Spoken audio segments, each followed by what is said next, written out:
All right, well, this fight night was wrapped up quite some time ago. Did I sleep through this puppy and wake up and have to kind of, get the whole card spoiled for me before I got a chance to rewatch it? Sure, it happens sometimes, but we got it done. Right? Let me try this again. We re-watched it, okay, in its entirety, all right? And let's break down this main card here. I only got one of these puppies wrong, right? Tuivasa, you let me down again, bud. Like, I'm just going to quickly break these down. We're here to talk about the main event, but Tuivasa, and I was banking on him getting this one done and getting Gable Stevenson afterwards. That's what I thought was going to go down, but it didn't go that way. He loses yet again, and it's a shame. I don't really know what they can do with him next. He'll probably keep him, though, right? He's a name at heavyweight. That's an exciting guy, but I don't know how many you can lose in a row before they just got to get you out the game. Okay, let's move on. Shamil loses as predicted. No surprise. These are all wrong here. No submissions. What are we doing? Anyways, he gets beat down on. So, as expected, but it's okay. He'll make the adjustments. I could see him making a comeback and climbing the rankings very quickly. This guy's nasty, okay? Anyways, Rahiki gets it done. Main reason I picked him was, well, he had a picture. This guy didn't have a picture before. If he did, maybe I would have picked him and got this one wrong.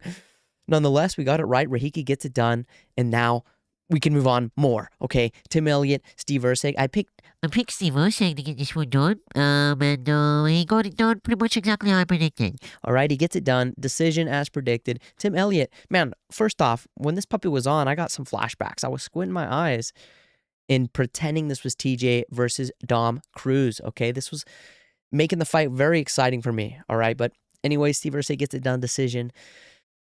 Now we can talk about the co-main. Okay, now no surprise here, all right? I'm not flexing that I got almost all these right. It's a very easy card to predict. Benil was destined to get chinned here, and he got chinned here yet again, okay? His face was in the cage, and I mean, heck, he had a moment early, a little flash knockdown. That's a red flag there. Salkild getting clipped by an old Benil, but anyways, Salkild beats him down, finishes him yet again, Benil.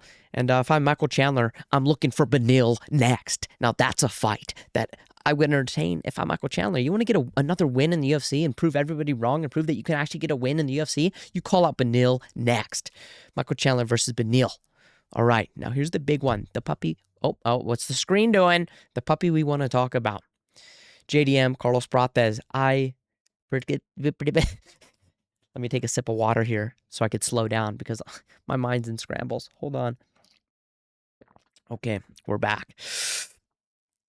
This fight went exactly how I predicted it, okay? I said JDM's tough, he's durable, but he's going to get picked apart because Carlos Prates just has more weapons, and to top it off, he's just more powerful. This dude, he's ripping the leg, he's ripping the body. You saw the leg was red, the ribs were red, he's getting popped up in the head. I mean,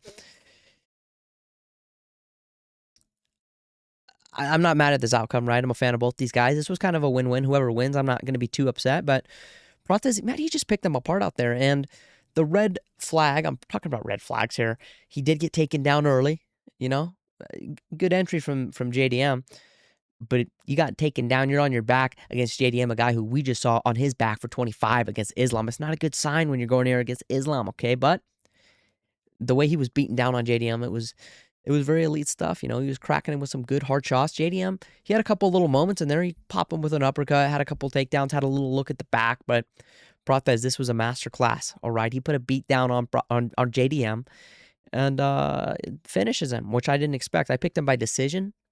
He goes out there, gets the finish. That leg was dust, right? That leg was dusto.